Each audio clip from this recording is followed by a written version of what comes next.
Hello बच्चों, आज हम करने जा रहे हैं 10th का चैप्टर 3 का पेयर ऑफ लीनियर इक्वेशन का पार्ट 4। ठीक है। सबसे पहले हमको क्या पता होना चाहिए ये क्वेश्चन करने के लिए कि पेयर ऑफ इक्वेशन कंसिस्टेंट है कि इनकंसिस्टेंट है।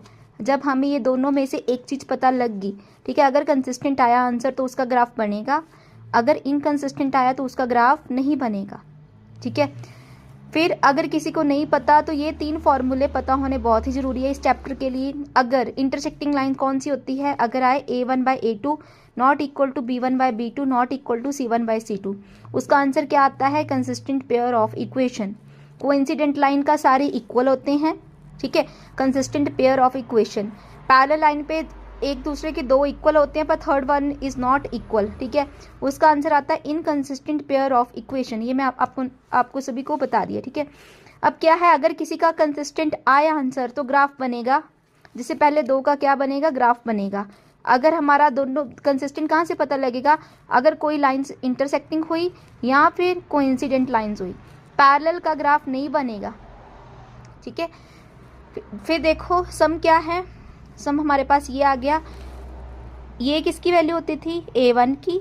ये हमारे पास a1 की वैल्यू 2, b1 की वैल्यू 1, c1 की वैल्यू -6, a2 की वैल्यू 4, b2 की वैल्यू -2, c2 की वैल्यू ये वाली -4 लिखती। अब मैंने रेशो निकालनी है a1/a2, तो क्या लिखूंगी? 2/4 लिख दिया। कैंसिल करूंगी, 2 के टेबल में 4 2 पे आता है तो आंसर 1/2। फिर आगे b1/b2, b1 की वैल्यू 1, b2 की वैल्यू ये वाली -2, ये -2 पुट कर दी तो आंसर क्या आया? -1/2। c1/c2 यहाँ ऊपर क्या है? -6, c1 की वैल्यू -6 और c2 की वैल्यू -4 लिख दी। माइनस के साथ माइनस कैंसल। 2 के टेबल में 6 कहाँ पे आता है? 3 पे। 2 के टेबल में 4 कहाँ पे आता है? 2 पे। तो आंसर आया 3/2। अब आपने देखना है ये तीनों का आंसर एक दूसरे से मैच कर रहा है, ये तीनों का आंसर एक दूसरे से मैच कर रहा है।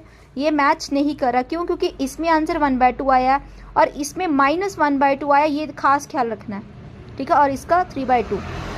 फिर तीनों एक दूसरे के इक्वल नहीं है तो कौन सी इक्वेशन फॉलो अप हो रही है? ये फर्स्ट वाली, a1/a2 not equal to b1/b2 not equal to c1/c2। These linear equations are intersecting each other. ये एक दूसरे को लाइंस क्या कर रही हैं? इंटरसेक्ट कर रही हैं। कौन से? एक सिंगल पॉइंट पे। फिर देयरफॉर पेयर ऑफ इक्वेशन का आंसर क्या आता है? इंटरसेक्टिंग वाले का क्या आता है? कंसिस्टेंट। तो फिर क्या निकला? कंसिस्टेंट। और कंसिस्टेंट वाले को मैंने क्या बोला है? ग्राफ बनेगा। तो हम कैसे ग्राफ बनाना है ये देखेंगे।